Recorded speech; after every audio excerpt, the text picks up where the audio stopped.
नमस्कार दोस्तों, रियल बात न्यूज में आपका स्वागत है। मैं हूं अमरेंद्र सिंह। मैं इस समय हूं उत्तर प्रदेश के सुल्तानपुर लोकसभा क्षेत्र में। जहां मैं खड़ा हूं यह स्थान सुल्तानपुर लोकसभा के अंतर्गत रामपुर गांव है। यहां हमारे साथ कुछ लोग हैं। आइए इनसे जानते हैं कि इनकी राजनीतिक महत्वाकांक्षा क्या है और इस बार सुल्तानपुर का चुनावी मुद्दा क्या होने वाला है, कौन बनेगा प्रधानमंत्री। चलिए शुरू करते हैं। अंकल जी हैं, आपका छोटा सा परिचय हमारे चैनल के माध्यम से। मेरा गया प्रसाद गौतम। मेरा नाम यहीं के निवासी हैं? नहीं, मैं तो गैरीपुर अमेठी पड़ जाती है। अमेठी में पड़ता है। चलिए ठीक है, कोई बात नहीं। ये बताइए इस बार यहाँ की राजनीतिक महत्वाकांक्षा क्या होने वाली है? यहाँ पर प्रधानमंत्री नया चेंज होने वाला है।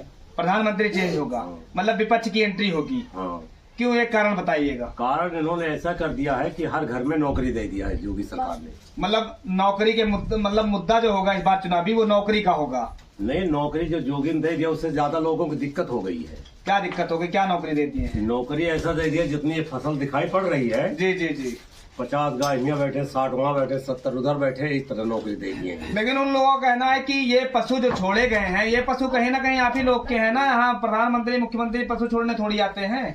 नहीं, अगर मोदी प्रधानमंत्री जी और योगी जी ने नहीं छोड़ा तो पुराने बिजनेस को बंद क्यों कर दिए? जो बिक रहे थे, जो बिकेंगे नहीं तो वो साले हमारा ज्यादा हो ही जाएंगे। पहले आप ही लोग आवाज उठाते थे कि गौ हत्या बंद हो, इसलिए सरकार कह रही जब आवाज उठाते थे गौ हत्या बंद हो, गौ हत्या बंद की गई। उसमें आपको क्या तकलीफ हो रही है? नहीं, मुझे तो भाई पहले तकलीफ थी कि गौ हत्या जो बूढ़े हो जाए कोई भी जानवर वो नहीं बिकेंगे तो बड़ी दिक्कत है। यहाँ छीलने वाला भी नहीं मिलता। चलिए ठीक है, मान लेते हैं कि कहीं ना कहीं किसान है, खेती करते हैं और कहीं ना कहीं इनको दिक्कत होती है पशुओं से, आवारा पशुओं से दिक्कत होती है। लेकिन एक सवाल और पूछना है इसी कड़ी में हमारा कि सरकार कह रही है कि आवारा पशुओं के लिए जो गौशाला का निर्माण कराया जा रहा है, तो उस गौशालाओं में आप गौ क्यों नहीं बेचते हैं? अरे उस गौशाला कितने बना रखे हैं पहले अमेठी। सरकार तो बता रही है बहुत सारी गौशालाओं का निर्माण हमने कराया है। सरकार से मुझे बताइए, डायरेक्ट में योगी से बात कर सकते हैं कि कितने बनवा रखे हैं एक जिले में।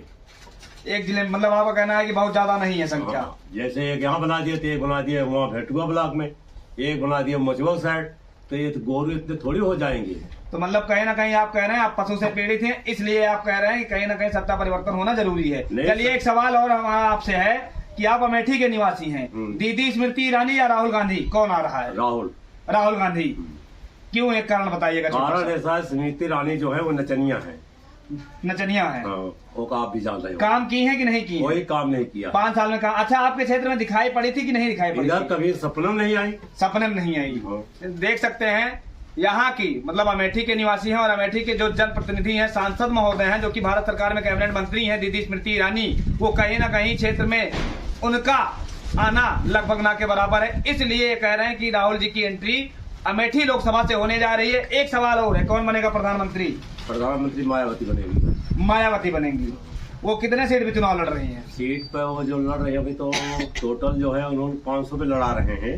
नहीं, 500 पे नहीं लड़ा रहे हैं सर। कहाँ उनको जहाँ गठबंधन किया, मैं गठबंधन की भी लेके बता रहे हैं। गठबंधन उनका अभी किसी के साथ नहीं हो गया है जी।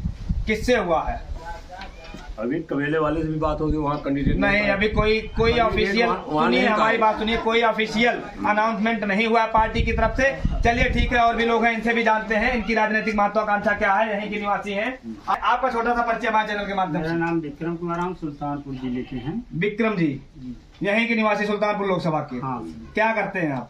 हम तो छोटा मोटा रोजगार किए हैं बस। रोजगार कौन सा, किसका? जो है छोटी दुकान है, जनरल स्टोर। जनरल स्टोर है। कहाँ? यहीं रामपुर में? हाँ, रामपुर में। उससे आपका भरण पोषण हो जाता है? उससे भरण पोषण हो जाता है, अपना किसी तरह से चल रहा है मतलब जीवन। घर में कमाने वाले कितने हैं? घर में कमाने वाले तो 2 ही लोग हैं। 2 ही लोग हैं। चलिए एक सवाल राजनीति पे करते हैं। आपके सुल्तानपुर लोकसभा क्षेत्र में इस बार रामपुर का आशीर्वाद किसको मिलने वाला है? मेनका गांधी जी या राम भुवाल जी या बसपा प्रत्याशी? उदयराज वर्मा को। उदयराज वर्मा को जी। एक कारण बताइए क्यों? ये यहाँ के निवासी हैं। मतलब दो प्रत्याशी और हैं, वो बाहर के हैं। सिर्फ उदयराज वर्मा जी यहाँ के निवासी हैं, इसलिए आप लोग दोनों एक है। स्मृति ईरानी जो है हमारे पड़ेगा। मेनका तो आया कि है। अगर कोई काम पड़ता है तो राजभर मिलेंगे, और ये लोग जब अगर काम पड़ेगा तो ये लोग कहाँ मिलेंगे। अच्छा, मेनका गांधी जी जो कह रही हैं कि हम क्षेत्र में सबसे ज्यादा समय देते हैं, इतना मतलब आज तक कोई सांसद नहीं हुआ जितना वो समय देता है जितना हम देते हैं, और मैंने सुल्तानपुर के लिए वो काम किया जो कोई नहीं कर सकता, इसके बारे में क्या कहेंगे? हाँ, मेनका तो काम तो की है, ऐसा तो नहीं है काम नहीं की है, काम तो की है। और जैसे बाहर के नेता हैं उसे महीने में 3-4 बार चक्कर तो लगाती है, 3-4 बार चक्कर लगाती है। हाँ। लेकिन आज एक बात मुझे आपसे और पूछनी थी कि जो सपा के प्रत्याशी हैं राम भुआल निषाद जी, उन्होंने आज कहा है कि मेनका गांधी 5 साल में एक बार भी सुल्तानपुर नहीं आई है, क्या ये सही है? नहीं, वो गलत बता रहे हैं। अच्छा, उन्होंने और एक चीज कही है कि यहाँ सुल्तानपुर में आज इतनी ट्रैफिक, कोई विकास का काम 5 साल में मेनका गांधी जी के द्वारा नहीं किया गया है। आप तो इसके बारे में हम बता ही नहीं सकते। नहीं, सुल्तानपुर तो जाते हैं ना। हाँ, नहीं, विकास किया। विकास कुछ हुआ है कि नहीं हुआ? हुआ है। नहीं, विकास तो हुआ है। तो राम भुआल जी जो बोल रहे हैं मतलब सिर्फ हवा में तीर चला रहे हैं। हाँ, हवा में तीर चला रहे हैं। अच्छा, एक सवाल और आपसे जानना है कि भारतीय राजनीति में इस बार जो मौजूदा प्रधानमंत्री हैं नरेंद्र मोदी, वो अपने पद पर बने रहेंगे या विपक्ष की एंट्री होगी? विपक्ष की एंट्री होगी। वो तो हवाई बात करते हैं और केवल उन्होंने 10 साल में लाना जलवे दिया चाहते हैं। है। रोजगार के नाम पे एकदम विफल है सरकार। बेचने का मतलब आप भी कोई- मानते हैं कि रोजगार मतलब बेरोजगारी और ये रोजगार की समस्या है? हाँ, बहुत ज्यादा। बेरोजगार की समस्या बहुत अच्छा, ज्यादा आपको क्या लगता है महंगाई बढ़ी है इस सरकार में? महंगाई बहुत ज्यादा बढ़ गई है। बहुत ज्यादा। अच्छा, जो ये प्रधानमंत्री जी कहते हैं कि हम गरीबों के लिए बहुत कुछ कर रहे हैं, गरीबों के लिए कर रहे हैं, कुछ आपको लगता है धरातल पर कुछ काम हुआ है? नहीं, वो कोनो नहीं। प्रकार के काम ना किया, न कोनो नई योजना लाए हैं। जो विपक्ष से प्रधानमंत्री कौन बनेगा? विपक्ष से चाहे मायावती बन जाए चाहे प्रधानमंत्री। नहीं, मायावती तो उस गठबंधन में नहीं है ना, मायावती जी उस हाँ, गठबंधन तो- में नहीं है। हाँ। इंडिया गठबंधन का ही चांस होगा अगर एनडीए नहीं आती है तो उसमें जैसे राहुल जी हैं, अखिलेश जी हैं, बहुत सारे नेता, तेजस्वी यादव हैं, कौन आपको क्या लगता है कौन बन सकता है? उसमें जब सीट मैंने बता दिया कि जिसका मायावती का- निकलेगा, उसी हिसाब से वो प्रधानमंत्री के दावेदार होगा। जिसकी ज्यादा सीट आएगी हाँ। वही प्रधानमंत्री का दावेदार हाँ, होगा। दावेदार। चलिए, बहुत बड़ी बात बोले हैं आप, देख सकते हैं यहीं के निवासी हैं और कहीं ना कहीं इनका मानना है कि इस बार सत्ता पक्ष में प्रधानमंत्री जो अभी मौजूदा प्रधानमंत्री है मोदी जी, उनकी एंट्री नहीं हो रही है, विपक्ष की एंट्री होने जा रही है, गठबंधन की एंट्री होने जा रही है और जिसकी ज्यादा सीटें आएंगी वो प्रधानमंत्री बनेगा। हमें समय देने के लिए धन्यवाद। जय हिंद, जय भारत।